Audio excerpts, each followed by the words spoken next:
Well, I wonder if we'll actually get anywhere in the investigation today. At least, we finally got back to Ayato's hometown, so we should at least make some pretty decent headway, I would think. Because this is pretty much the source of everything, as far as I'm concerned. Alright, I'm gonna go to the police station. You stay here. I know. I pick up my bag, put on my coat, and leave Masaki in our room. The winter morning up in the mountains is exceedingly cold. I can feel the cold floor even through my slippers. Man, it's cold. I sniffle and the cold air inches my nostrils. I'm still inside, too. Honestly, I underestimated winter in the Hokuriku region. I probably should have brought warmer clothes. Well, Yukari did try to warn you about this. Where are you headed? The old woman, Futami Yoshie, the mistress of the inn, appears.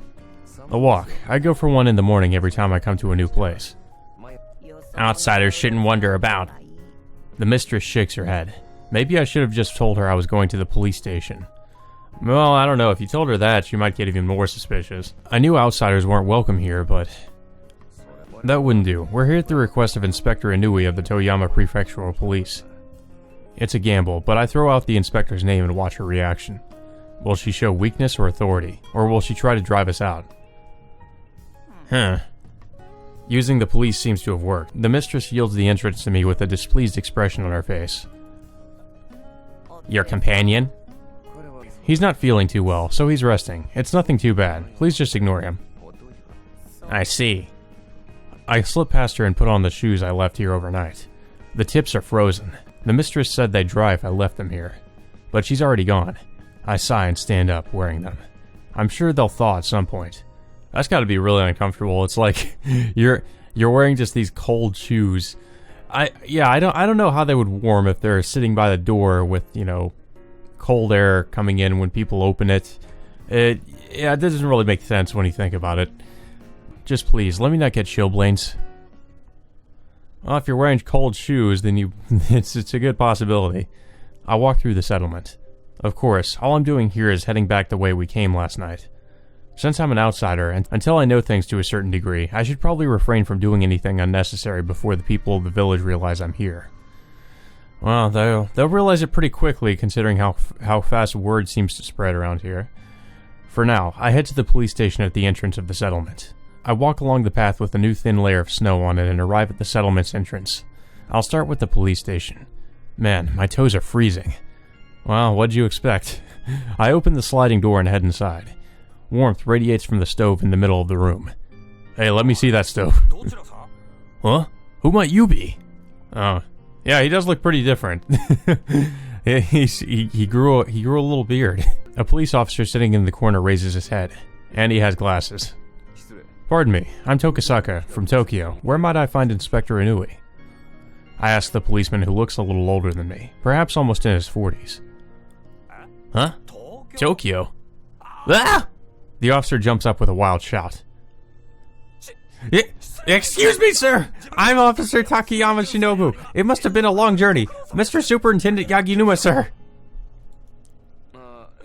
No, I'm not Yaginuma. I tell Officer Takayama, who stands there saluting at attention. Huh? Then who are you? I'm Tokisaka, a private investigator referred here by Superintendent Yaginuma. Ah, I see. Takayama stops saluting and sits back down. Well, I don't really care about private investigators. I heard the two of you were coming. So is the other one Superintendent Yaginuma? No, it's my assistant. He's feeling a little under the weather, so I've left him at the inn for the time being. Oh yeah? Sounding quite disappointed, Takayama slowly stands up. Please wait here while I get Inui-san. Takayama disappears into the police station. I sit down in a nearby chair and put my toes near the stove. I really want to take off my shoes, but considering I'm a guest and all, I probably shouldn't. I dry my shoes as if toasting them with the heat from the stove. I'm almost touching the stove with them, so I can see them drying before my eyes. Now my toes are getting itchy. I try to take my mind off it by sticking my fingers into my shoes, but I can't really do anything about it. Just when I can't take it any longer and I'm about to take off my shoes, Takayama and another man, a little past middle-aged, emerge from the back. Inspector Inui, I'm from Tokyo. I have no interest in your introduction. What I need is information on the case. Yeah, he looks pretty old too. Inui stops me and sits down in the chair Takayama was using earlier. You didn't come here for pointless chatter either, did you? You're exactly right. This guy's gonna be tricky. It'll be difficult to get anything past him. How was Takamiya Meguri killed? Inui starts with a direct question. How, you ask? How much does Inui know about this? Since he expressed interest in the method, he must have some information on that. I'm sure you heard that Takamiya Meguri-san was murdered in the hotel where she was staying, but there was also something quite unusual left at the scene. I take the pictures of the clay doll out of my bag and show them to Inui. The curse, eh? You know of this? I ask Inui after he shows a reaction to the pictures. It must have originated here after all. Do you have any leads on the culprit? Inui ignores my question and asks his own. No, none yet. We came here hoping to find some leads. How much do you know about the curse? A little. Enough to know that it's unusual for Takamiya Meguri-san to have met with the curse in Tokyo. Why do you think it's unusual? I came to ask him questions, and yet I feel like I'm the one doing all the answering. If she was cursed for worshipping a false Hinasama, then whatever was in her stomach must have been the object of her worship, yes? Why would she bring something like that to Tokyo, though? You seem well informed. Inui's words are dispassionate, but he's glaring at me something fierce. I have an acquaintance from the settlement. I heard it from her. I should probably keep quiet about Masaki for now. It would be a big problem if a copycat showed up using the clay dolls, so they're kept under wraps. There aren't many people who know about them. Is that so? I play dumb.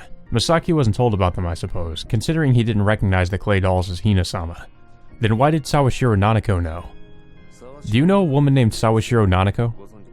She was the first one on the scene at an incident here. Inui answers promptly. So this incident was also attributed to the so-called curse. There is no such thing as curses. I feel the same way. I agree with Inui. I'd like to ask some details about the case that occurred here. I believe the victim's name was Kawase-san. The statute on that expired long ago. Even so, you appear to be quite passionate about the investigation. Inui glares at me again when I say that. Even if we can't prosecute him, I've got to find the culprit. That's no way for a policeman to think. You're like a detective. A low-ranking inspector with no work to do is little more than that.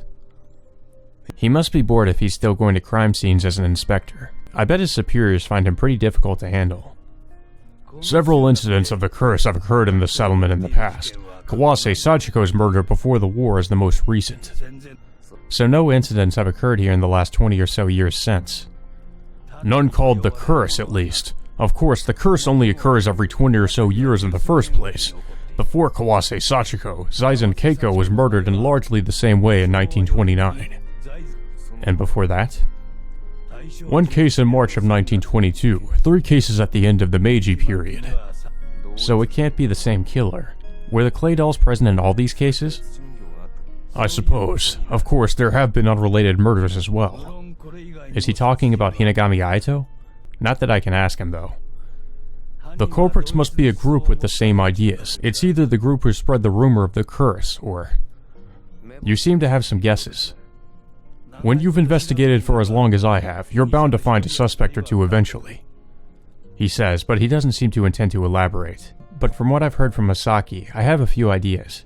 I don't know whether they're not moving because they can't prosecute or because they have no evidence, but... Come to think of it, I heard the missing son of the Hinagami family was found. But why did he disappear from here, I wonder? I bring up Misaki, though I know I'm playing with fire here. Yeah, I'm actually kind of curious myself. Does he know about the murder? Who knows? There was nothing particularly suspicious about his disappearance. I'm sure he left on his own accord. Oh, even he doesn't know. Damn, they really did cover this up. Is he feigning ignorance? Oh, that's a possibility. Yeah, I didn't think about that. If he was found in Tokyo, shouldn't you be asking him?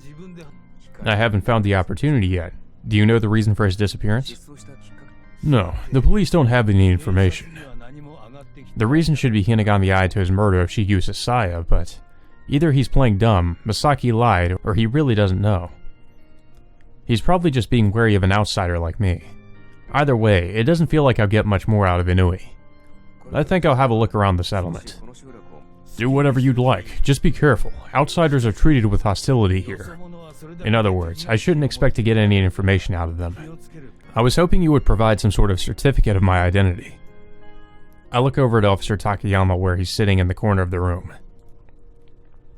I don't have that kind of authority.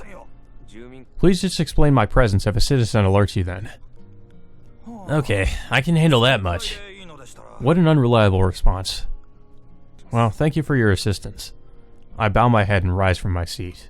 Looks like my shoes are dry by now.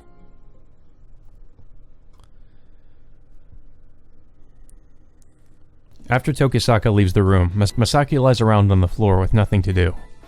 He was warned not to leave, not that he intended to anyway. It would be incredibly stupid of him to go outside and be found by someone he knows. Of course, now he's not sure what he came here for in the first place. Maybe if he'd worn glasses or something as a disguise, he wouldn't stand out as much. Okay, that's not... Is that really gonna work? You're not Clark Kent. You can't just wear glasses and nobody knows who, nobody notices you as Superman or whatever. Unfortunately, neither Masaki nor Tokisaka had a pair of glasses. When Tokisaka gets back, they should discuss their plan. But just as that thought crosses his mind, the door to the room opens and an elderly woman appears. Ayato-san. Oh shit. They already figured you out, bro. They already figured out. He wasn't even here a day. They already figured out. It's like, yeah, I think we were underestimating how, we're thinking that these people were stupid, like they wouldn't know that it was him. It's like, dude, you look exactly the same. You're just a little bit older. Like, no shit, they're gonna know who you are. It's Hinagami Mariko, his grandmother. Her hair is grayed and her wrinkles have increased, but he couldn't mistake her. Meaning she, of course, couldn't mistake her grandson either. It's him, madam? The mistress of the inn confirms it with his grandmother. Yes, it appears that way. Ayato-san. He has no defense. Masaki doesn't even have the strength to say that it's just a resemblance anymore. That's how strict the hierarchy of the Hinagami household is. Get up. Feeling mentally overpowered, Masaki stands obediently. He feels like his grandmother has gotten a lot smaller. However, she hasn't lost a shred of her dignity. We're going home. Her tone isn't particularly strong.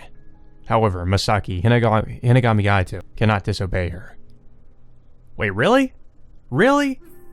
Come on, bro. You couldn't even talk back. Like, you're just like, okay, I'll go. It's like, Jesus Christ. Masaki silently returns to the Hinagami estate, following his grandmother. No matter how many years pass, nothing changes here. Welcome home, Grandmistress. When Yuka, who was sweeping the front of the house, sees Masaki's face, she goes silent. Ayato-sama? Masaki doesn't answer, merely averting his gaze. Yuka, would you wash Ayato-san's feet? Certainly. His grandmother disappears into the house. Ayato-sama, this way, please. Yuka gives a light tug on his sleeve. Right. Having no choice, Aito docilely follows her. He sits down before rising into the living room, feet still on the dirt floor. Could you roll up your trousers? Yuka sets a wash basin down on the dirt floor. Yuka-san. Yes? What is it? Yuka raises her head as she pours hot water into the basin. I'm home. He can say this frankly to her, perhaps because his grandmother is gone. Welcome back, Ayato-sama. Yuka wipes the corners of her eyes. Could you fill me in on what's happened since I left? I believe the Grand Mistress will tell you later. Now please, give me your foot. He puts a foot into the basin as he was told. The water is the perfect temperature, but there's still something like pain in his toes. Phew. However, his foot is soon surrounded by a pleasant sensation. The Grand Master collapsed. Yuka mutters while she washes Masaki's foot with a washcloth. When? It's already been 5 years. He's been in bed the whole time since. His stern grandfather. The Grand Mistress handles household affairs and the Master has taken over the business. So there hasn't been much effect on things, but... So that's why the subject of marriage came up right when you found me. I believe so, but Meguri-san passed away, so now they'll have to rethink things. Yuka's hands stop. Your other foot? Right. He switches feet and Yuka carefully dries off his washed one. But I'm so happy that you've returned, Ayato-sama. He didn't return. This is no place for Masaki Tomoyuki. Hinagami Aito should have died 10 years ago, and yet, he hates himself for feeling at home here. When the door opens, the first thing he notices is the smell of medicine. A futon is laid out on the floor, and his grandfather lies upon it. Ayato. His voice is hoarse. He's completely different from the dignified grandfather Masaki remembers. He sits up with assistance from Masaki's grandmother. Even emaciated like this, the glint in his eyes is not weakened. His intense gaze focuses on Masaki. It's been a long time. That's all he can think to say. Realize that you are to succeed the Hinagami name. There's no power in his reprimand. That's why Masaki is able to ask a question. Whose idea was the marriage? I've left all that to Shizuru, choosing your wife and everything else. There's no ambition in his voice. My time grows short. I wanted to see it happen before I crossed the river, but... His grandfather gives a long sigh. Leave us, his grandmother says next to his grandfather. Ayato bows his head, leaving the room.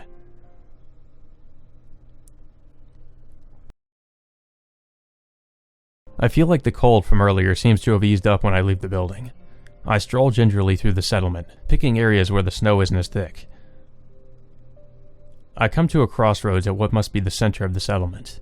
There are no cars or anything though, so it's just a big space cleared of snow. Before me is a mountain with a path heading up it. Is the Shigusa Shrine up there? A western building that doesn't suit the settlement much is to my left. Guess I'll go check that out. When I approach the building, I find a sign that says Courier Clinic hanging near the entrance. Its appearance makes sense if it's a hospital. The area in front of the entrance is swept clean and it looks like great care has been taken so that people don't slip here. The door opens to reveal a middle-aged man. Who might you be? Are you the doctor here? My name is Tokisaka. I've come from Tokyo.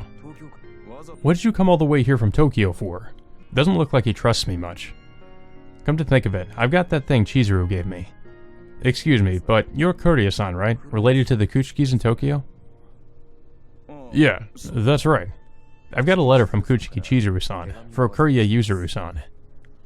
I'm Yuzuru. Chizuru-san, huh? I take the envelope out of my bag and hand it to the man, Courier Yuzuru. Oh, please come inside. Yuzuru allows me into the hospital. Perhaps I've gained a little of his trust. I'm led to a room that's something like a cross between a clinic's waiting room and a house's parlor. Yuzuru goes to a different room and I'm left by myself. I'm thankful just getting to wait in this warm room. From what Masaki said, that guy Yuzuru must be his uncle. Thank you for waiting. Yuzuru enters the room with tea. We used to have a few more people working here, but they are all gone now, so we have to do everything ourselves. Sorry for the trouble. I accept a hot cup of tea from him and use it to warm my hands. I read Chizuru-san's letter. She wanted me to cooperate with you. You're a detective? Yes, I've been asked by the police to investigate some things. I see. How is Chizuru-san? Yuzuru changes the subject. She's well. I think so, anyway.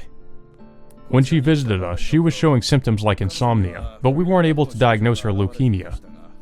I'm sure you did everything you could. Do you do all the examinations yourself now? No, my father-in-law, the director, is also here. He's on a house call right now. Oh, that reminds me. I'm sorry, but do you mind waiting a few moments? Yuzuru leaves the room again. I sip my tea, having nothing else to do. Should I ask about Sawashiro Nanako too? I know she used to work here. I guess today I'll ask about Chizuru, and I'll ask about Nanako sometime later. Sorry about all this. Yuzuru returns. Could you return this to Chizuru-san? Yuzuru produces some camera film, 120. What's this? I think it's something Chizuru-san forgot. She was the only one around at the time with the camera, so... Oh, that's actually valuable evidence. Valuable evidence. How the hell how'd he find that? Where was it? Well, it was in the possession of someone who passed away a long time ago. It was over a decade ago, so I don't know the specifics. Yeah, I'm wondering who that was. He lifts up the film. The printing on it is faded. It really shows its age. The film looks loose, too. There's a good chance it's been exposed to light. The person who passed away. Who was that? Saya-san, from the Shigusa Shrine. Oh, that's what I thought. It was her. She took it. I knew she was involved in this. Shigusa Saya, the person Masaki Hinagami Ayato supposedly killed. However, according to Sawashiro Nanako, Saya died of illness. I probably shouldn't probe him on that yet. Is this the only hospital in the settlement?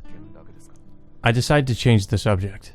Yes, it's sufficient considering how few people we have here. Country folk are stubborn and won't see a doctor until things get bad, after all. Well, the mistress of the inn has probably seen quite a few years, but she seems pretty hale and hearty.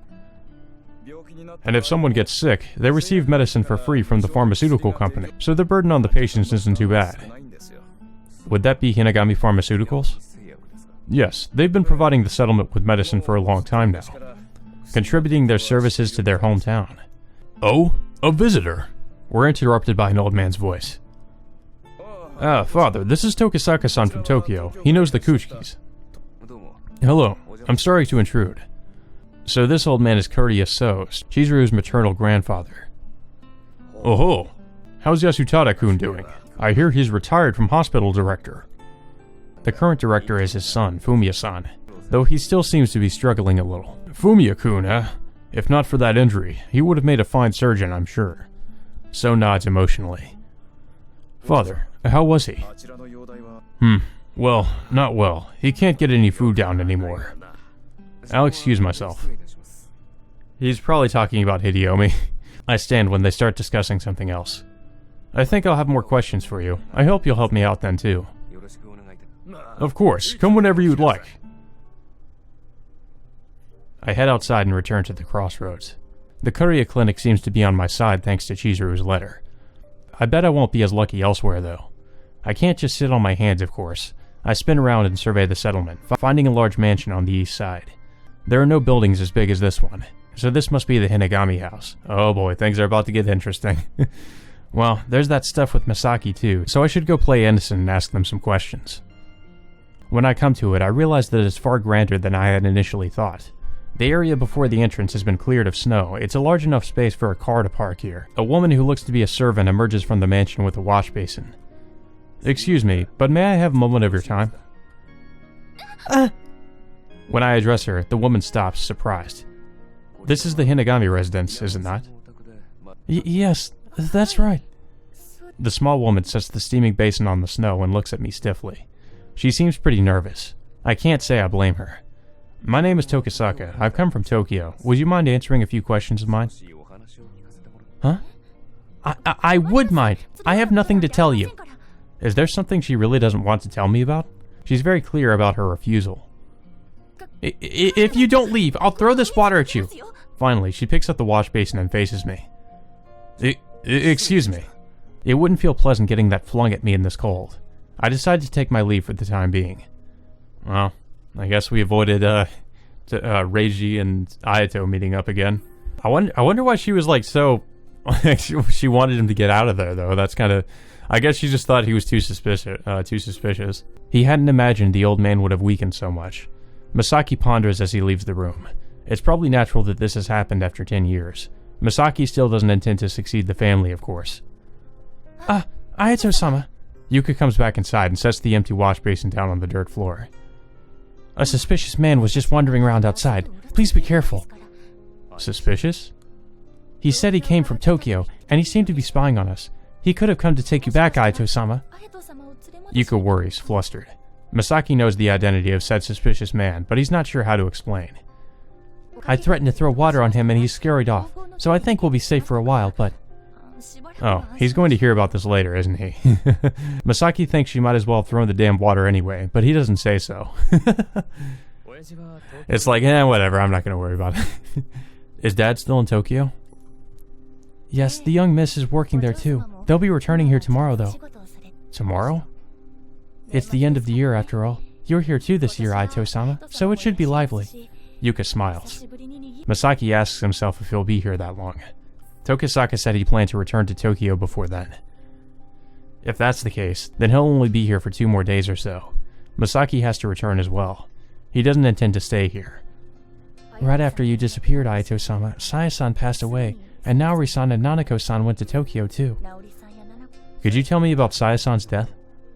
He wants to hear the discrepancies between what actually happened. First, that much needs to be made clear. I believe Saya-san collapsed while everyone was searching for you, Aito-sama. Yuka stares off into the distance, recalling what happened at the time. She passed away while Dr. Courier was examining her. It was heart failure. It's completely different, just as he thought. Why did this happen?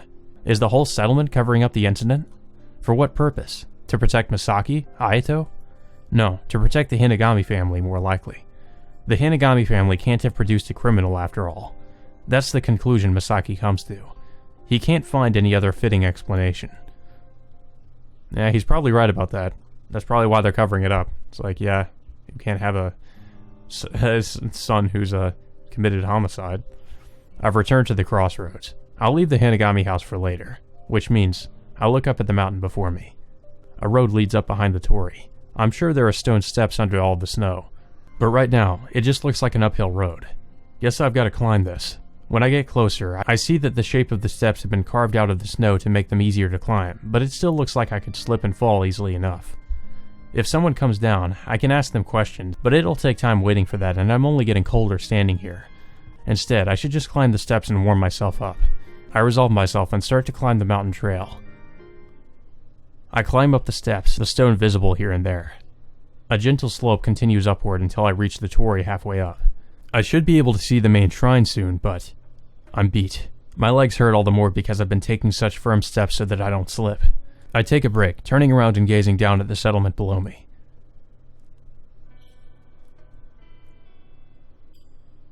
Steep thatched roofs sprout out from the snow-covered fields as if growing there.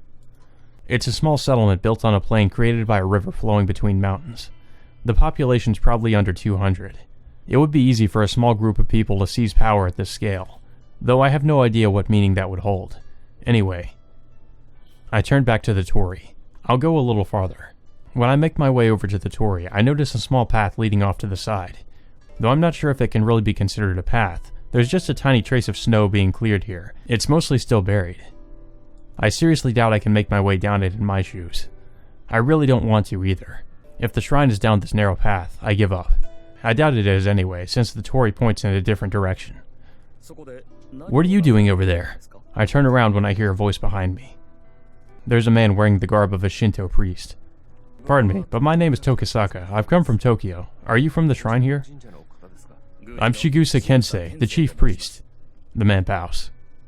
If you're here to visit the shrine, it's this way. He indicates the path past the torii. What's this way? I ask him, indicating the mostly buried path.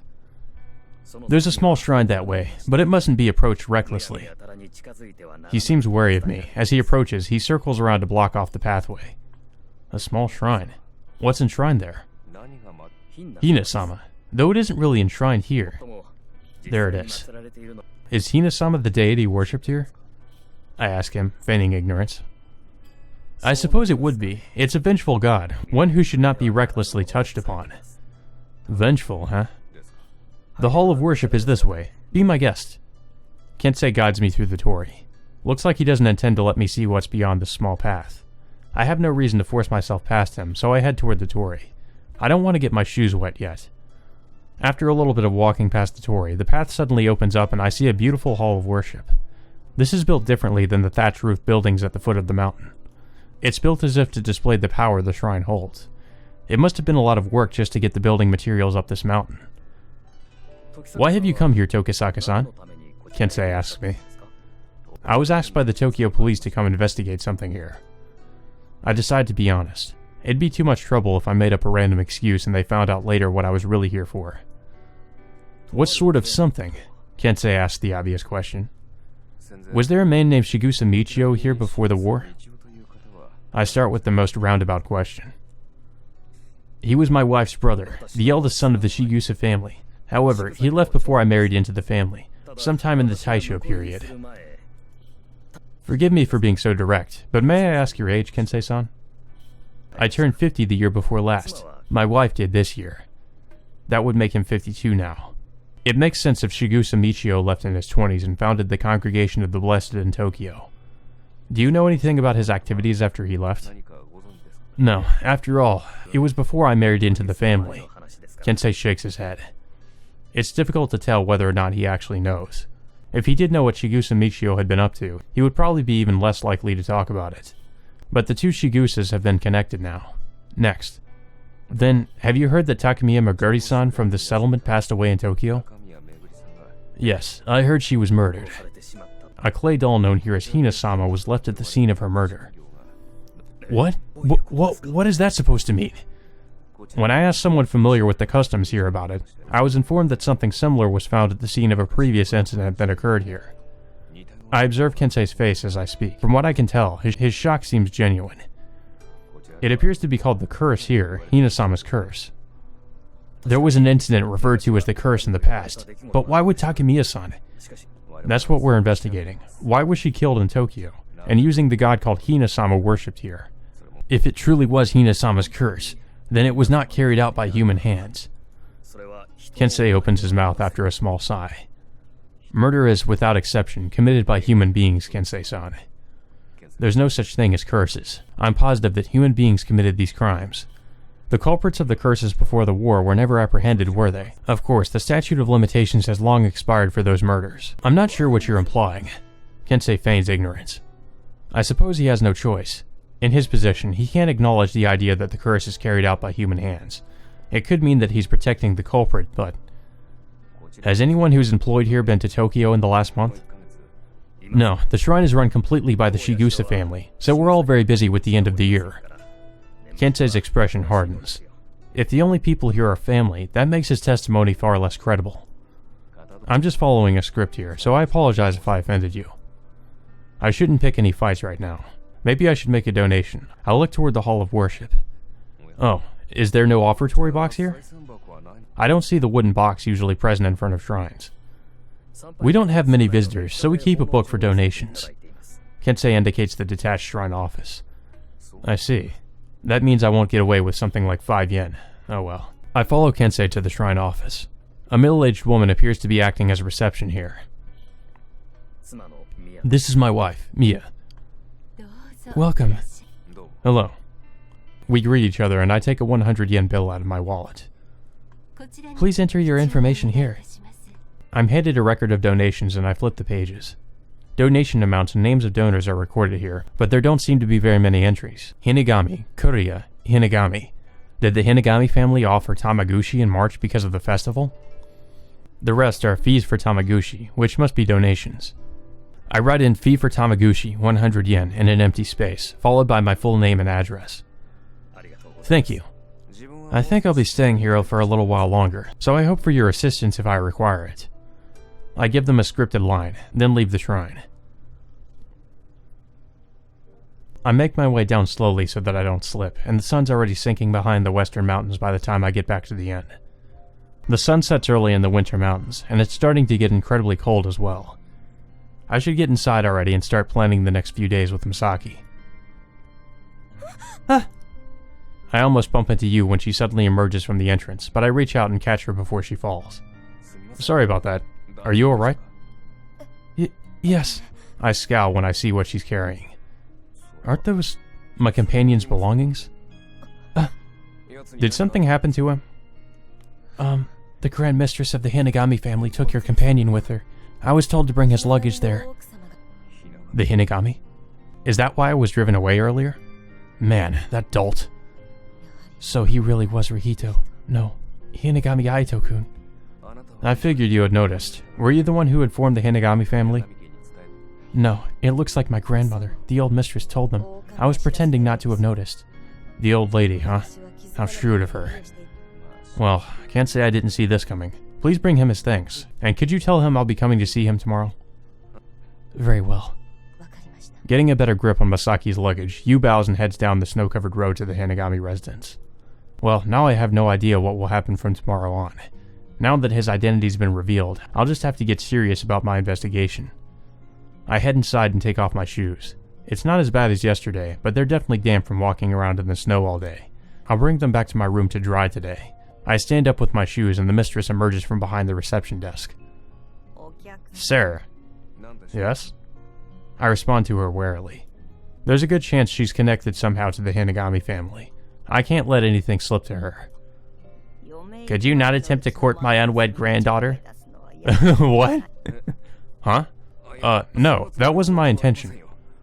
I hurriedly deny it. I didn't think I'd get that kind of reaction just from chatting with her a little at the door. She must remain pure until she's wed.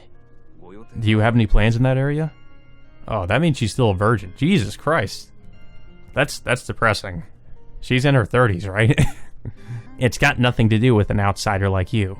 the mistress spits out, then heads back into another room. I was hoping to ask some questions, but it looks like that won't be an easy task.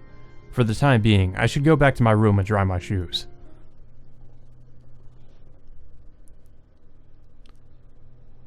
After 10 years, even his own room feels alien to Masaki. He sits wide awake in his room, a place where he's supposed to be able to relax. Twilight passed in an instant, and it's already dark outside now. He wonders if night was always this quiet. There were always pedestrians after dark in Tokyo, creating a lot of noise. Here, there's nothing. No cars, no people. But this is a village in which Misaki, Ayato, grew up. Ayato-sama. He hears Yuka's voice from outside the room. Come in. The door opens and Yuka and Yu enter the room. Yu-san brought your luggage. Rihito. Setting down the luggage Misaki had left at the inn, Yu glares at him. I'm sorry, young mistress. Misaki bows his head before she can say anything. Why did you keep quiet? I didn't want anyone to know I was here. Then, why did you come back? He could say that Tokisaka wanted a guide to the settlement, but that's a superficial reason. I don't plan on staying. Ayato-sama. I'm sorry, Yuka-san, but I don't belong here anymore. That's not true, Ayato-sama. Yuka shakes her head. The Grand Master and Grand Mistress, they've waited so long for you to return, Ayato-sama. They just want me to succeed the family, right? Let Karen do that. She just needs to marry someone. Ayato-sama! Yuka censures Ayato in an unexpectedly loud voice. Do you not know what the young miss has been through? Huh? What do you mean? Ohina was born with a body that can't bear children. Oh, shit. Yu answers in Yuka's place. Huh? But I've never heard... The young miss only found out when you were fighting in the war, Ayato-sama. And that's not something anyone would want to tell a man. All he can do is believe them. He never imagined Karen was... I have customers to serve, so I've got to get back. That's right, Rihito. Tokisaka-sama said he'd be visiting you tomorrow. Who is Tokisaka-sama? He came here with Rihito from Tokyo. He seems to be with the police. From Tokyo? Oh, I may have chased him away today. He's not with the police. He's just a detective. Is that right? Yu stands up. Well then, I'll be going. Right. Take care. Yu leaves the room and he's left alone with Yuka. Tomorrow, Dad and Karen are coming, right? Regarding that, I just received a phone call saying that the master would be unable to return home. Dad can't come? That alone is a weight off his shoulders. The young miss and Nanako-san should arrive here tomorrow. Nanako-san? Why is she coming back now, he wonders. She should have left here just like he did. So please get some rest tonight. I'll come get you when dinner is ready. Yuka bows and leaves the room. Masaki lies down on the tatami. He can't seem to get his thoughts together. A drawing Masaki did a long time ago hangs on the wall even now. Where did my love of drawing go anyway? Masaki wonders, shaking his head. The young man who loved to draw died a long time ago. The person named Masaki Tomoyuki who sits here now is nothing but a meaningless collection of odds and ends. Wow. So, yeah, apparently Karen can't bear children. After dinner, I head to the baths behind the inn. Phew. The hot water seeps into my core. My frozen fingers and toes feel a painful itch at first, but I gradually get used to this sensation. I submerge myself to my shoulders and gaze up at the night sky. It's not snowing, but the air is extremely cold nonetheless. Despite being exposed to it, however, my face isn't very cold thanks to the steam. There aren't any other guests, so naturally I'm able to monopolize the bath myself. I guess it's a good thing Masaki left. I appreciate the bath, thinking selfish thoughts. The door to the changing room opens. Huh? I'm way in the back, so I can't see very well because of the steam, but it looks like someone else has come out here. Wait, the only other people here besides me are... Oh? Oh, good. Yeah, wait, not good. I was about to say, yeah, good indeed. How you doing? Futami-san. Tokisaka-san. I didn't know you were out here. Yeah. I can't bring myself to stare at her, so I answer looking in the opposite direction. The open-air bath is communal, Yu says, sitting down on a washing stool. She's washing herself now. I'm not looking, of course. But even so, I can still make out the pale skin of her back. I think it's unavoidable that my gaze has wandered in that direction, being a man and all. But she's very composed about this. Tokisaka-san, She suddenly addresses me. Yes, what is it? I answer, looking away. I hear you are a detective, not police? Courtesy of the adult, I'm guessing. Yes, though my client is the police.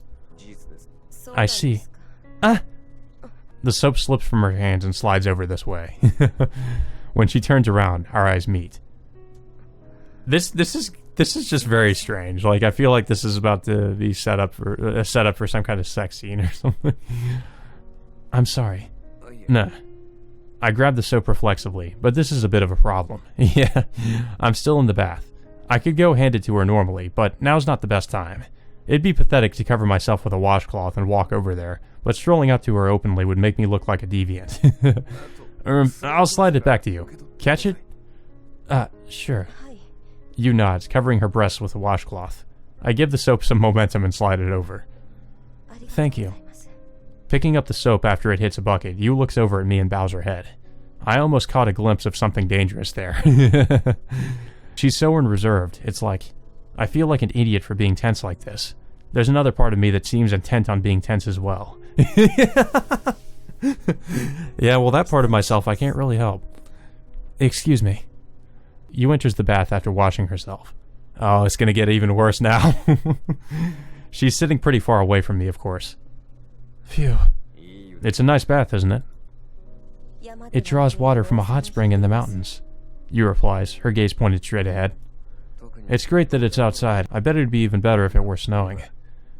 It should snow tomorrow night. Oh yeah? I look up at the sky. It's not perfectly clear, but you can still see way more stars out here than you can in Tokyo. Futami-san, would you mind telling me a little more about the settlement? It's a perfect opportunity, so I ask her about the atmosphere of the settlement. It's just a normal mountain village, for those who have always lived here, that is.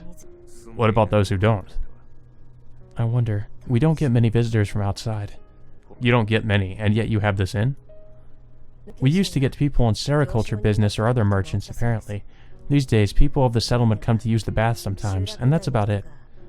And that's how few people come from the outside, huh? There's nothing here, so... Yu mutters, submerging herself up to her nose. I suppose they could only have one inn to better observe their visitors as well. I bet they watch their visitors' every move, like how they identified Masaki as Hinagami Aito earlier. I shouldn't do or say anything careless while I'm here. Though I might be doing something pretty careless right now. I glance over at Yu. All I can see above the water is the top of her head. Hey! I rush over to her in the water. Did she pass out? Whatever the case, I can't just let her drown here. Thankful that she's wearing a towel, I lift her up and set her down on the drain boards in the washing area.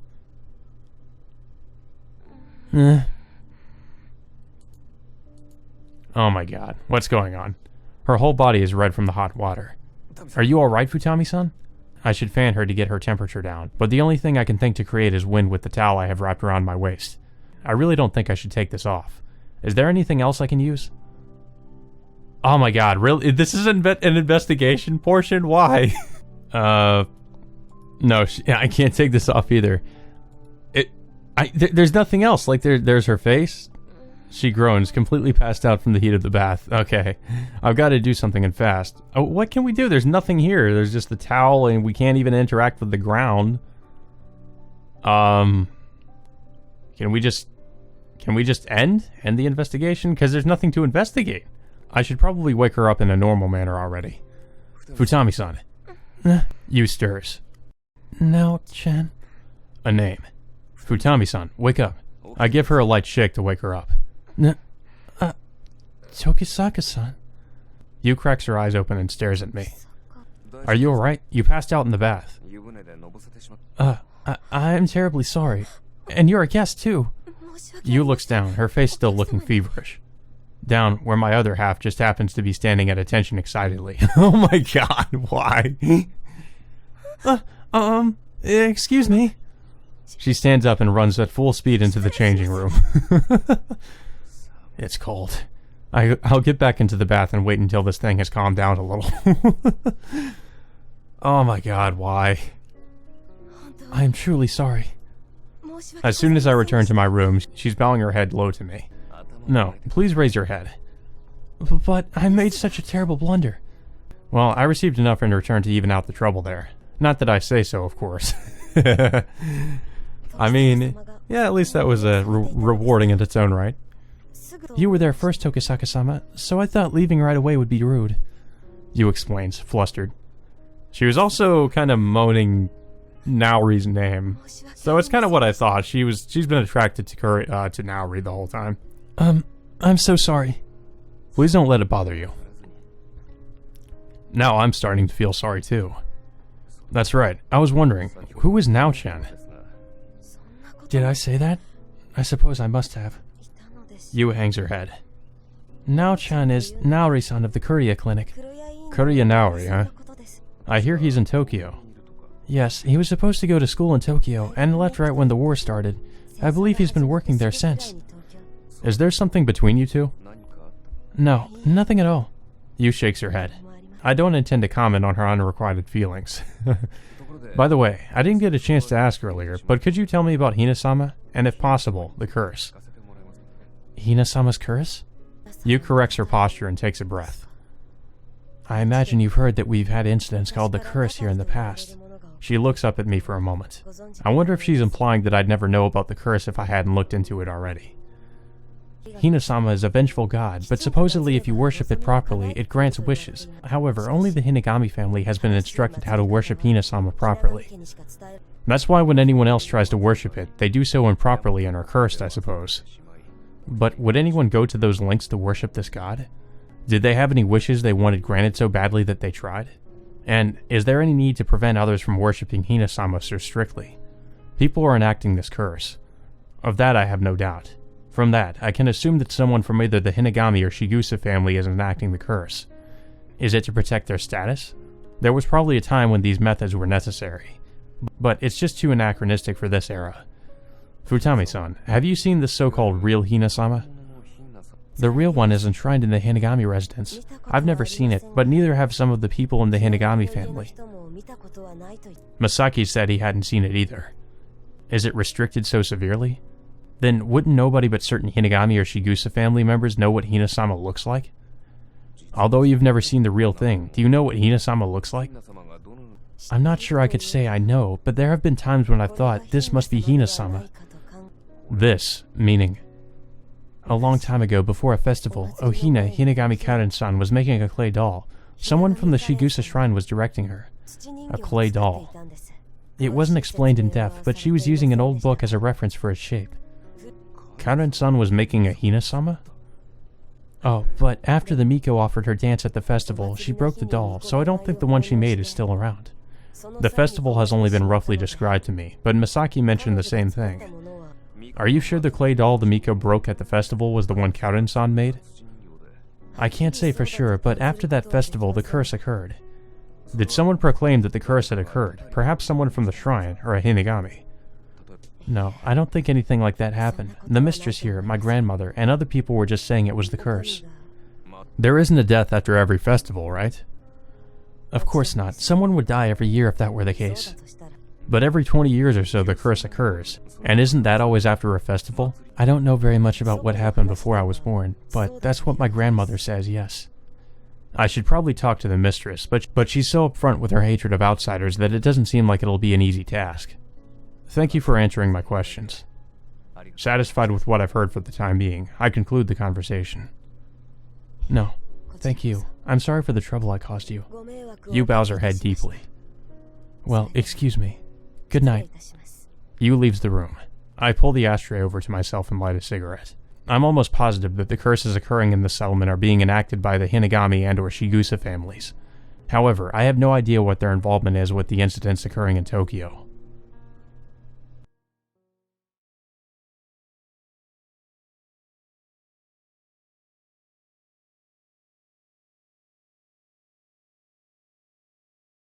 It's ridiculously cold outside the next morning too, and I'm close to giving up on the investigation. If I didn't have anything to do, I would coop up in my room all day and treat myself to some hot spring visits, but I've got to ask Masaki what's going on. For the time being, I walk down the snowy roads to the center of the settlement. I can see the path up to the Shigusa shrine from the crossroads. This area is called Kamihina supposedly. The police station and the inn are in Maihina. The shrine to the north is in Atohina. To the east is Hidari Hina, and to the west is Miji Hina. The names really give a good impression of the Hinagami family's power. Houses dot the area, but there's no liveliness here. They should be busy at the end of the year too. I don't think I've seen a single person outside though. They could be avoiding me because I'm an outsider, but... Hey, you there, youngin'! I turn around at the voice. An old man wearing a some walks toward me. Are you the guy who's here from Tokyo? He asks me rudely, and I nod in response. I say this for your own good. Leave here as soon as you can. And who are you exactly? Me? I'm Kuki Saizo. I may not look it, but I'm with the town hall. If he works in the town hall, he should be a civil servant, but the old man doesn't look the part at all. Everyone's nervous when strangers like you are wandering around. That's why nobody's coming out.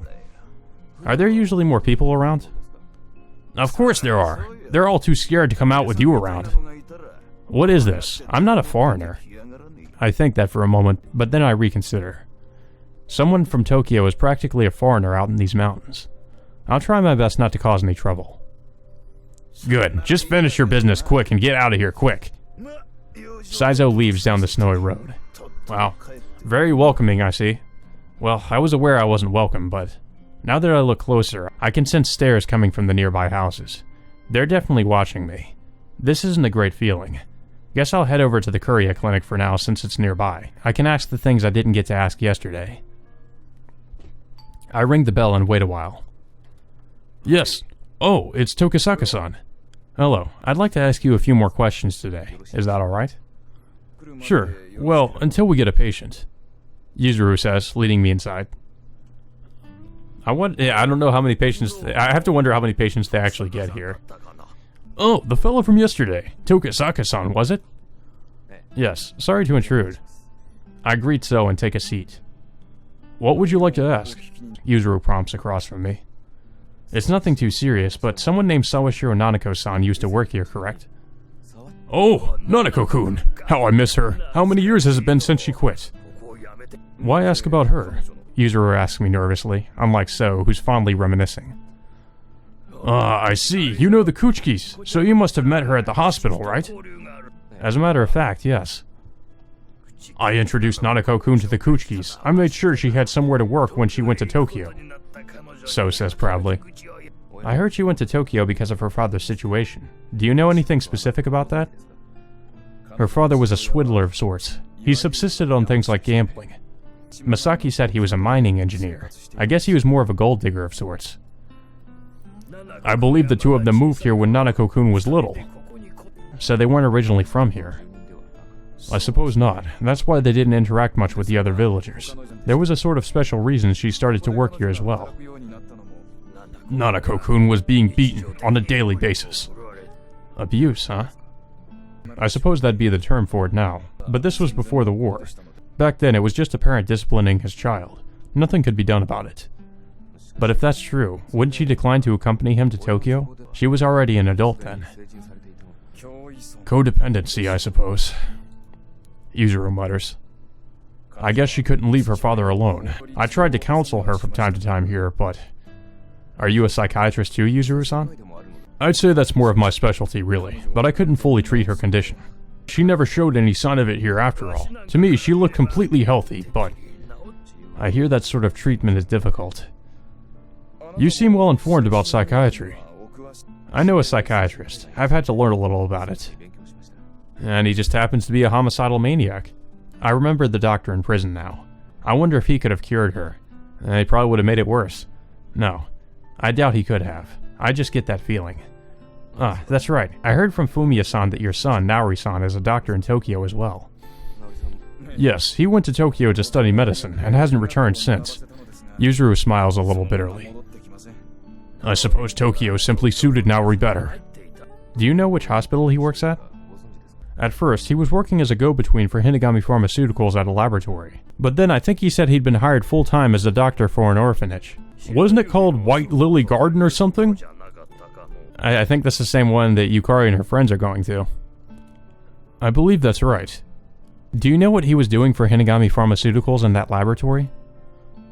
No, I don't know that much. I'm sure he has confidentiality agreements there too. I don't know any details.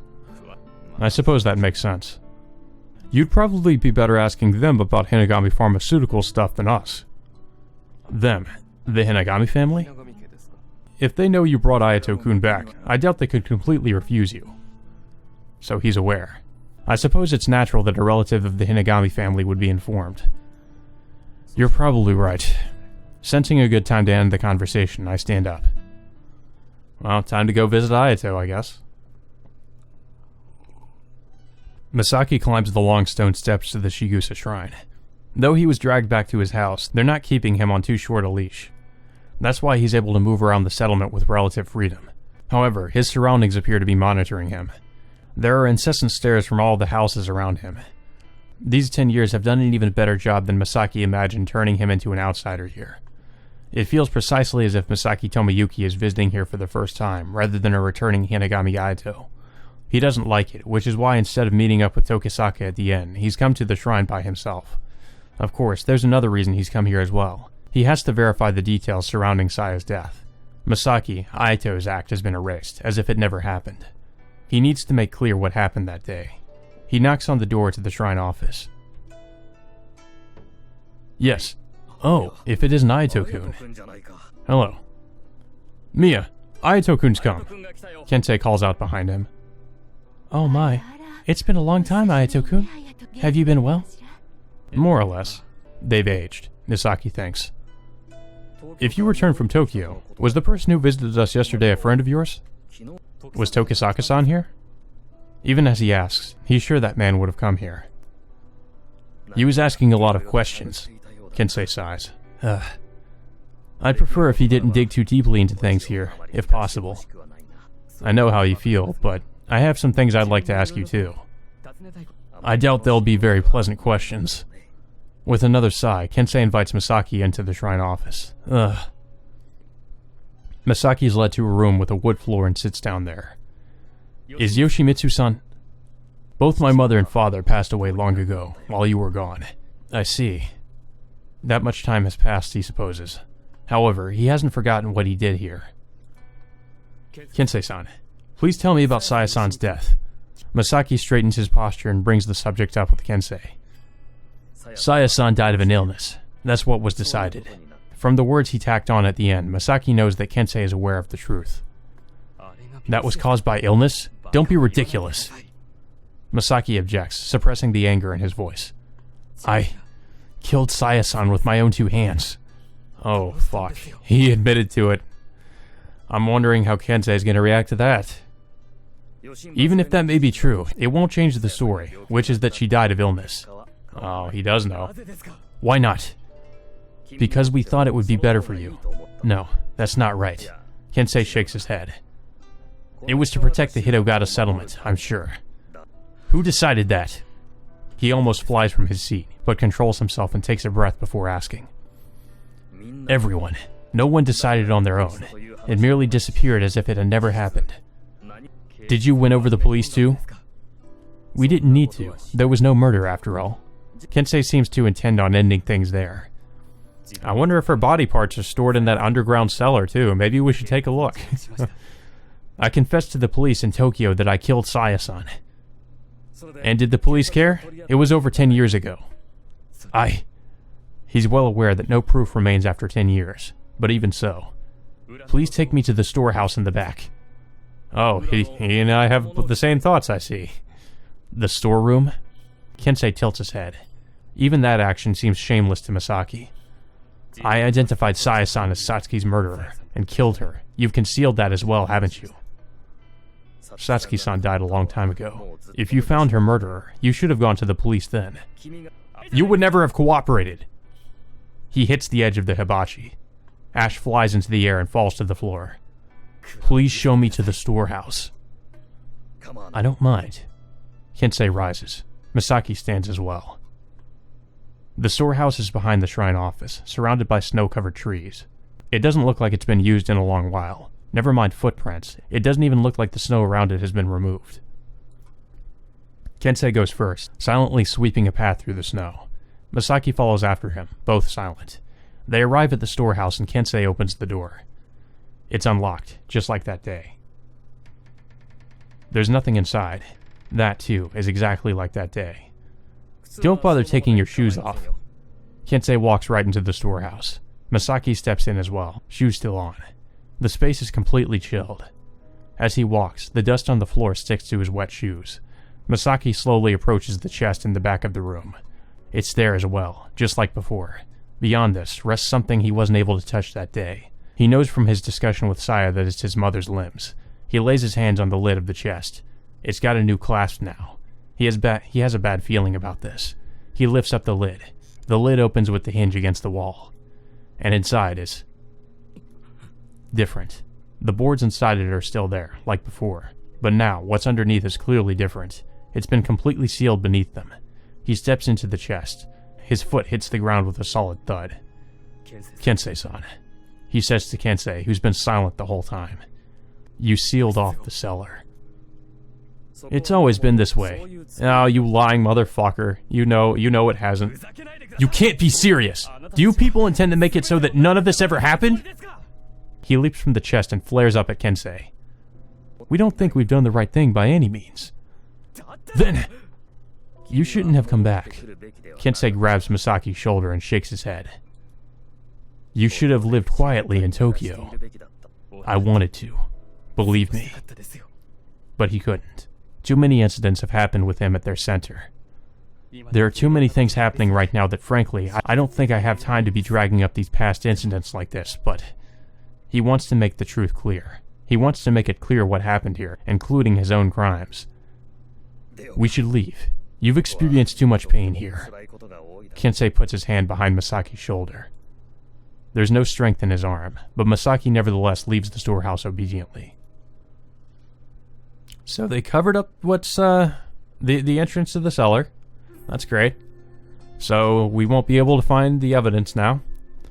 After I excuse myself from the Courier Clinic, I revisit the Hinagami residence I was driven away from yesterday. I look at it from a short ways away. It's dead quiet like no one's there. It doesn't look like that servant girl from yesterday is outside either.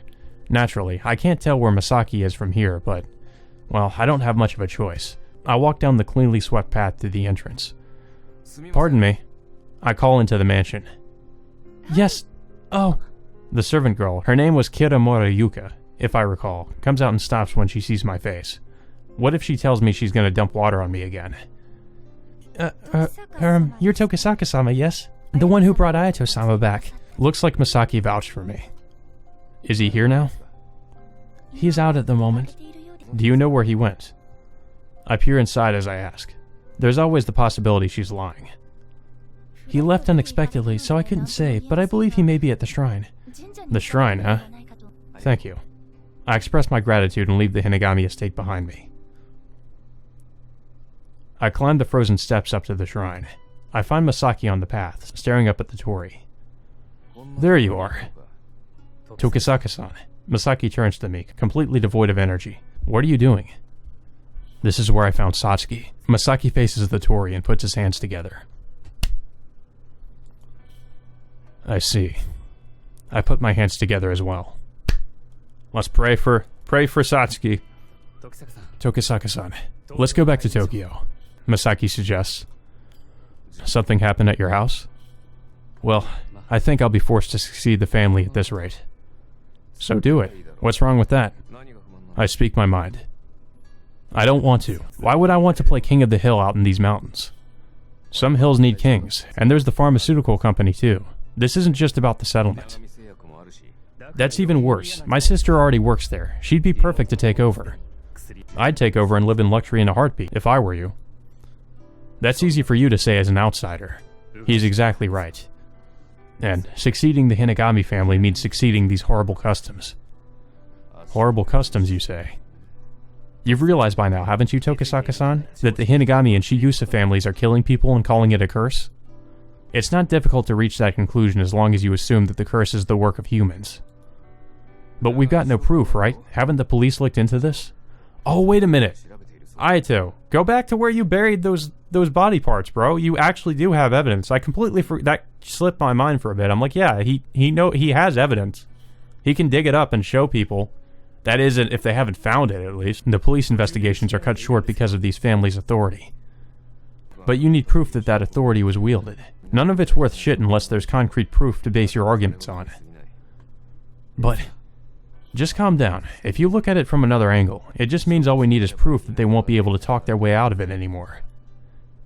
But we can't find any proof. None of the adults will say anything, I'm sure. I doubt it's proof per se, but something's been bothering me about the Miko. The prophecies of the Miko invite the curse. From what I've heard, it seems like the curse occurs after the Miko dances at the festival, right?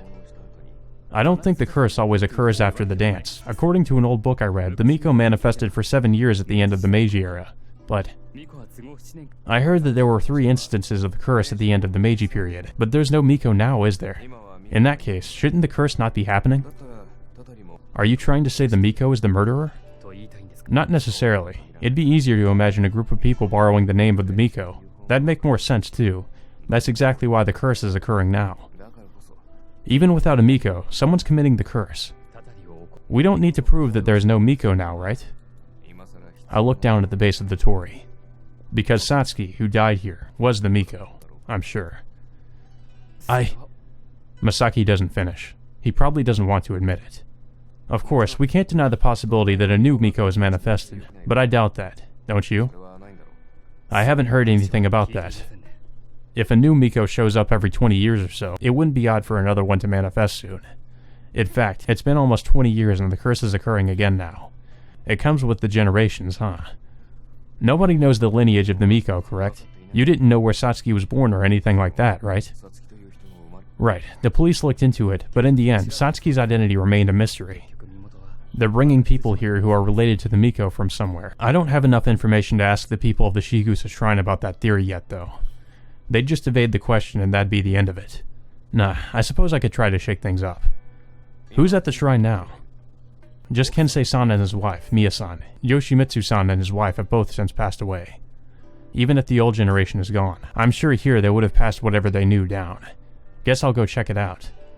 I enter the shrine grounds, and right when I start to head over to the shrine office. Nii-sama! There's a voice from the path we just came from. Karen? Nii-sama! Oh god, here's the crazy woman. Here's the crazy brother-obsessed, Karen. A woman, Hinagami Karen, runs across the snow and embraces Masaki. So she's here too. It's completely possible that she's just back because it's the end of the year. But I'm guessing that's not the only reason. Nii-sama, I'm so glad you're alive. Karen? It's their first reunion in 10 years. I'm sure it looks that way at least. Karen clings to Masaki's, Ayato's neck and doesn't let go. Nii-sama? Nii-sama? Karen sobs uncontrollably as she holds her brother. I can't interrupt this, huh? With one last glance at the shrine office behind me, I decide to come back later and leave the shrine grounds for now. The sun has already passed over the southern sky and now heads toward the west. I slide down the stone steps to find a familiar face at the bottom, but one I'm seeing here for the first time. It was Tokisaka-san, right? It's Sawashiro Nanako. God, that smile she has makes her look so fucking creepy, to be honest. Like, I don't know what that's about. Like, it just kind of looks like a creepy smile when she smiles that way. It's like, ugh.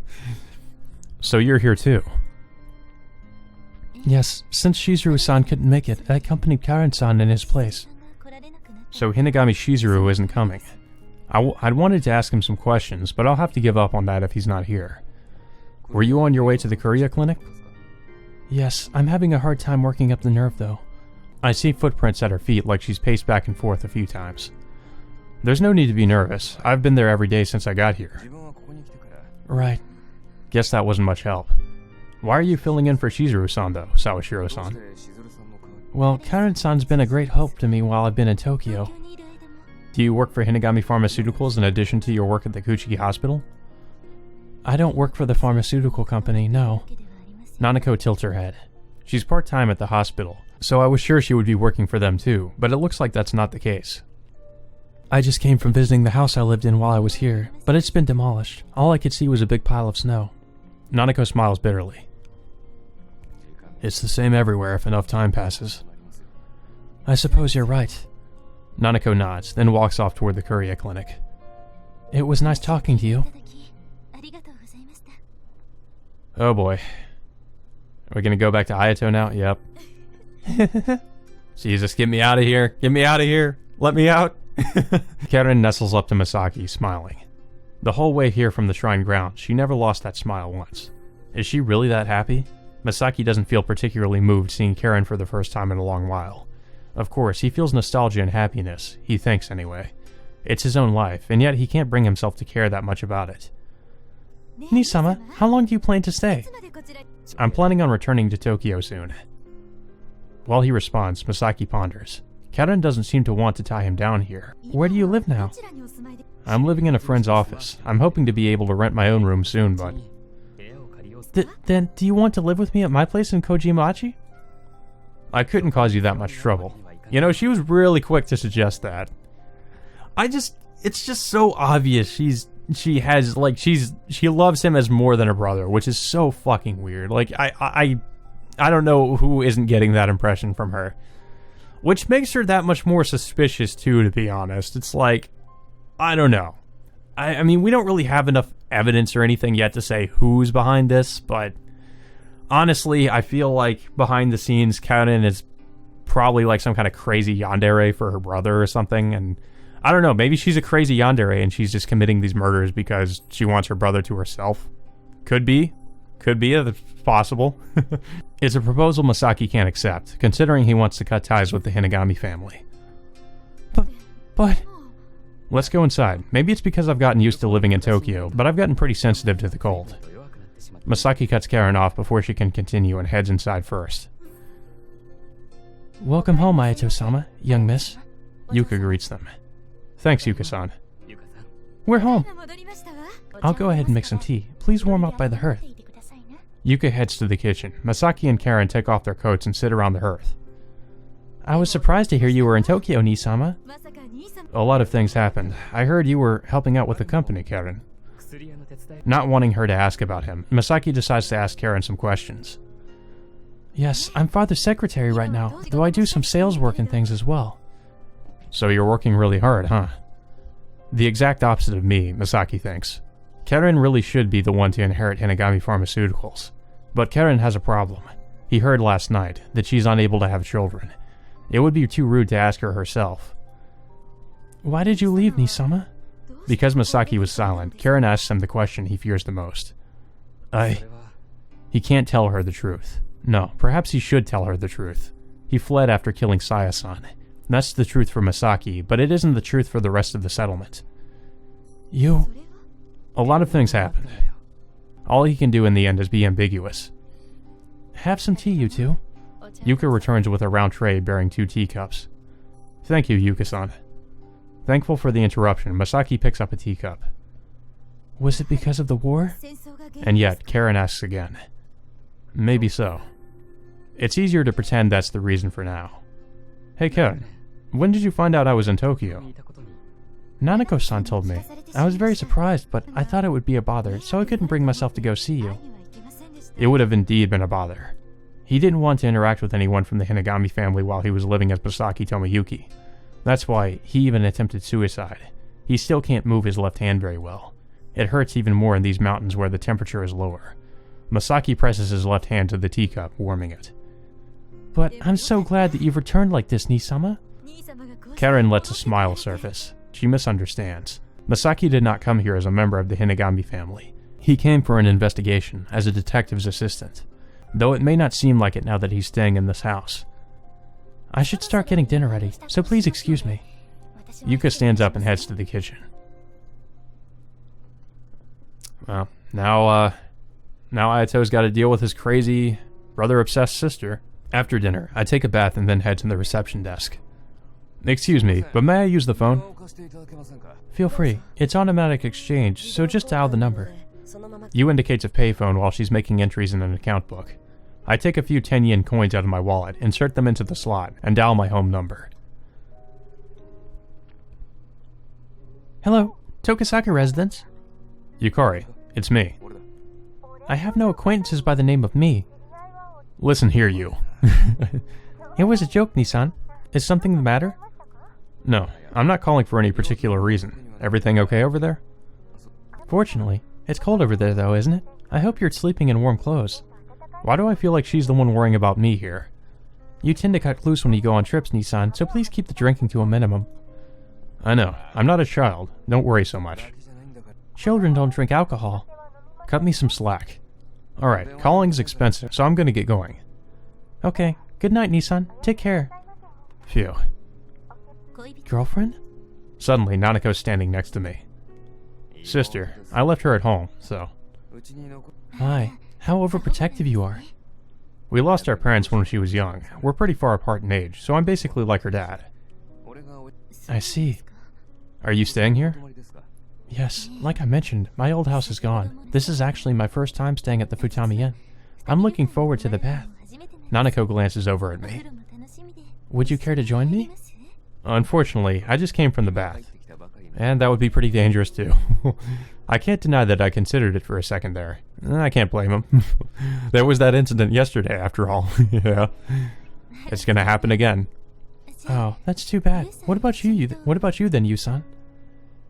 Huh? I have more work to do, so... Oh yeah? Well, I guess I'll let my hair down for the first time in a while. Nanako walks off toward the bath. I may have just made a huge mistake. You seem disappointed. I realize you staring at me and look away hurriedly. You're just imagining things. I should get back to my room. Someone's about to file a sexual harassment lawsuit against Reiji here. It's his second night in his own room. He's just as uncomfortable as before in here, but he feels a little more relaxed tonight. He's begun to think of it as his own room again. The room is just like it was before he left. Rather, it's like time stopped here when he went to war. He opens a drawer in his desk. There's a short pencil inside. He used to sketch with this, but he takes out some paper, discolored with age, and slides the pencil across it. He's not trying to draw anything in particular, he's simply moving his hands. The surface of the paper breaks before his pencil lead, producing white powder. He hasn't drawn in a long time, he's not even sure how to do it anymore. He tries to draw a mountain, but it doesn't really look like a mountain. Did he imagine a mountain, then move his hand? Or did the shape of a mountain appear while his hand happened to be moving? He's already forgotten those fundamental things. Nisama? He hears Karen's voice from behind the door. Come in. Karen enters the room with a decanter of sake on a round tray. Would you like to have a drink? Sure, I'll have one. She hands him a cup and pours him some sake. A little steam rises from it. It must be warm. Cheers. She pours her own drink and sips it. Masaki brings his slowly to his mouth. It's a little sweet. The scent seems to warm him up. It's not bad sake. I always dreamed of sharing a drink with you like this, Nisama. Oh, don't exaggerate. Masaki begins to speak and then goes silent. He left as soon as the war started, and again immediately after he returned from it. This is the first time he's relaxed in this house since becoming an adult. That being the case, he doesn't mind keeping Karen company like this. He drains his cup. Phew. Here you go. Karen tilts the decanter. Thanks. Of course. They drink cup after cup. Are you not going to marry Nisama? Karen asks. I don't plan on it. I don't think I could provide for a family, and I don't intend to rely on the Hinagami family any longer. But Father's making arrangements, isn't he? So I hear. He remembers Meguri. You haven't heard about that stuff from Nanako-san? Just a little. She said he picked Guriko. Yeah, and I doubt he's given up yet either. He downs his sake. They won't give up that easily. Masaki, Hayato, succeeding the family is something they're already planning for. There must be other candidates. He wonders where they're choosing them from.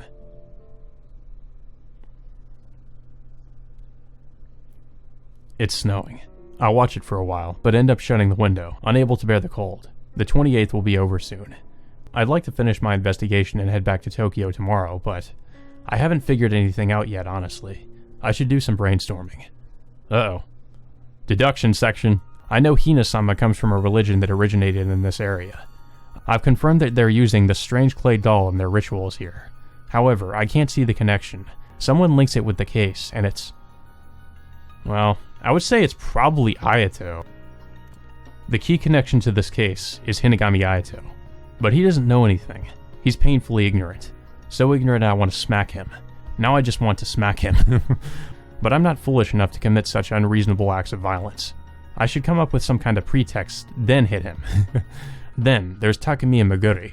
Her murder couldn't have been a coincidence, but she lived her whole life here. There weren't very many people who knew her in Tokyo, so then someone who has something to do with this settlement must have killed her. A possibility that comes to mind is... Man, I don't even know.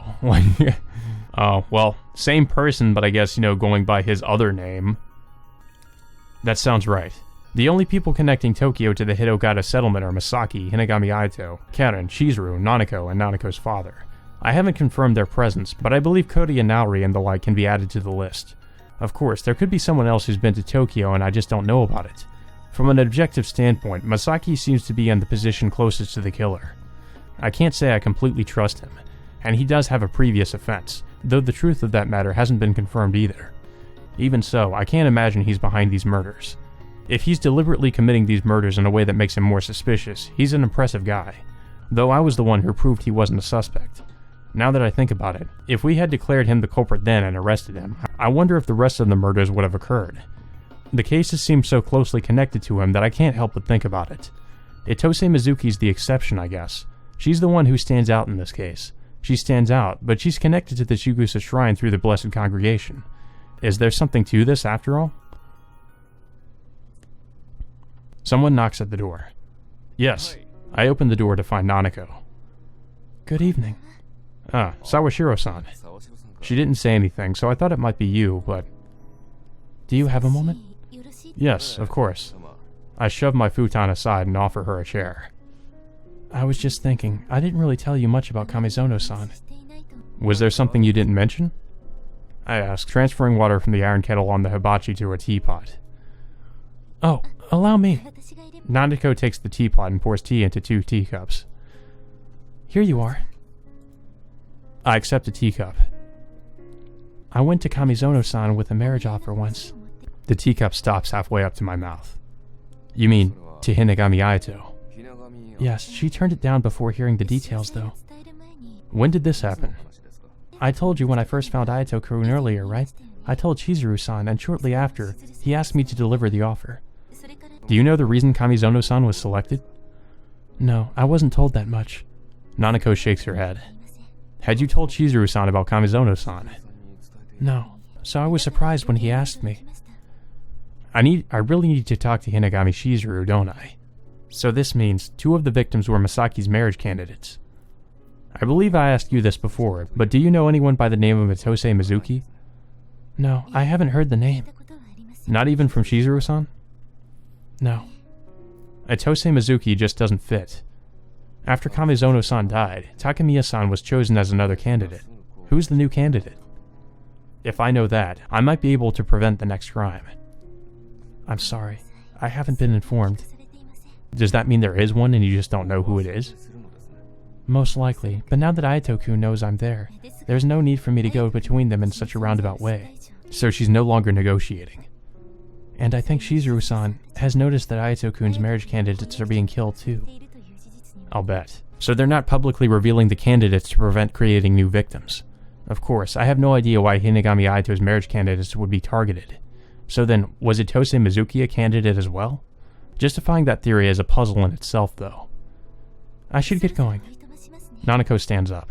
I check the time and find that it's past midnight already. I hope you'll help out again if I have more questions. Of course. Well, good night. Nanako leaves the room.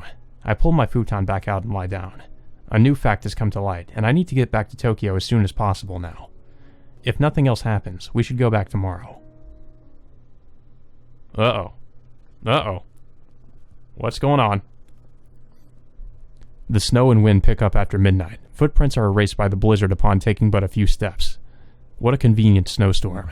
I can get much closer without her realizing that I would be able to in clear weather, especially while she covers her face to protect it from the snow blowing about. Kitamura Yuka. Uh-oh. Uh-oh. Not the maid. Not the maid, no! Why? Why do you have to kill the maid? She climbs the snowy steps carefully, one by one. So I take it she must be the next marriage candidate then. It takes a true resident like her to be so sure-footed. Finishing climbing the stairs, she walks forward, leaving footprints on the fresh snow. She hasn't noticed me, nor the syringe in my hand, of course. Yuka walks toward the shrine in the forbidden area of Kakarabina. But perhaps beginning to question herself, she begins to glance at her surroundings every so often. It's time. I approach her from behind and pierce her neck with the syringe. Noticing me, Yuka spins around. However, it's too late. The succinylmethonium has already entered her system. I cover her mouth with a gloved hand while I wait for the drug to take effect. Even if she made a fuss, in this place, with this blizzard, no one would hear her. I must be careful, though. Yuka's tears soak into my glove, but they're soon mixed with the snow blowing in the wind. The strength leaves her body. I lift up her small frame and enter the cave. This is sacred ground. No one will come here unless something drastic happens. It's the perfect place for what I'm about to do. I lay her down in the area protected from the blizzard. Even if the muscle relaxant wears off, she'll undoubtedly freeze to death if I leave her here. However, there would be no meaning in that. I untie her obi and open the front of her kimono. I take out the rusted hatchet I'd found in an abandoned house. Lifting it artlessly, I bring it down to her stomach. Oh no. The hatchet easily opens her stomach, stopping when it strikes her spine. My hands are starting to go numb. I should finish this quickly. I shake the hatchet, widening the wound. Steam rises from her with the blood. The stench hits my nose. I take out the clay doll. I thrust my hands into her stomach. Her final bits of warmth ease the numbness in my fingers. It's still difficult to move them, however. I barely manage to stitch her up and take out my rope, passing it under her arms and dragging her with it. I don't know, guys. I'm gonna call this right now. I'm calling this right now. We know. One thing we do know is Aito's marriage candidates are being murdered. Who do we know would have a reason to murder the marriage candidates? Who do we know who's obsessed with Aito, who's in love with Aito, that would possibly have a motive to do this? Probably Karen. I'm putting my money on Karen. To me, she's like the prime suspect right now. I know that sounds crazy, but think about it this way. We've only seen like one side of Karen so far in this game. There might be another side to her we just have not seen. That's been true of other culprits in the first game too, like Kusaka, for example. He seemed like a nice guy, right? But then we see the other side of him and he's totally out of his mind crazy. What if that's true with Karen? It's a possibility. Now that explains some of the murders, like his marriage candidates, but not the other ones. It's possible that Karen is trying to pass this off as the curse and, make the investigators think that's what it is when these are really murders being done out of her wanting to be like the last, the only person to be selected as the last possible marriage candidate that Aito could take, even if it's really fucked up. That's what I think is going on. I could be totally off, but that's just my what I'm thinking so far. But I could be wrong. It could be somebody else, but I just don't know who else it could be. I make it to the torii, erasing the red left atop the snow as I go. I tie Yuka's body to the torii. Her upper body slants forward, opening the wound in her stomach. So this is just like what happened with Satsuki, huh? I hold back her shoulders, correcting her position. This is clear proof that she had died of Hina-sama's curse. The snow gets even stronger. Deciding to play it safe, I smooth out the blood that splattered, the marks from dragging her, and my own footsteps before taking my leave. Well, that's just fantastic, isn't it? We could not prevent another murder.